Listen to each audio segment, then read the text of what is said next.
The drought certainly has a huge impact on our water and our wildlife. Last year, in a story only on Fox 5, it left many of you shell-shocked. Coyotes had no food, so they started to eat these desert tortoises who are already under threat. So this spring showed quite the turnaround. All the rain we've had was a game changer and gave tortoises a fighting chance. Today, dozens could finally be released into the desert. We're looking for good vegetation cover or a nice rodent burrow that we can put the tortoises into. All these teams have quite the task.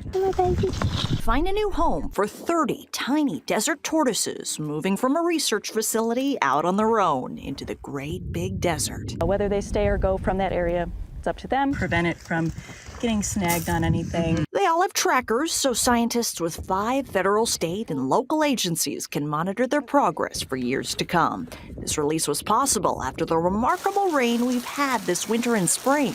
Last fall, the drought was so severe, tortoises became a source of food for desperate coyotes because rabbits were dying off. Plenty of these reptiles also struggled to find food. The drought last fall, worst I've seen in the 40 years I've worked in the desert. Not enough vegetation for any of the animals to eat. Their eyes would be sunken. That's a bad sign. Their limbs start to get thin. The rain was a real game changer. Tortoises that we've seen this year are out foraging and they look really healthy and active. The spring gave scientists confidence the little guys would have a fighting chance in the wild and plenty of food. There's more food for rabbits, too, and that population has bounced back. Now coyotes have plenty else to eat. Every time we find the tortoise, we collect environmental data as well as behavioral data. Very high frequency VHF transmitters, tracking them to see what they are eating every day. So a lot for them to eat. In a historic drought where rain's unpredictable, can the desert tortoise adapt and survive? Those are also the answers that scientists are searching for with every newly released tortoise striking out on its own. It's going to be drier and hotter. There are questions about that, but that is a testament to the resilience of desert tortoises and how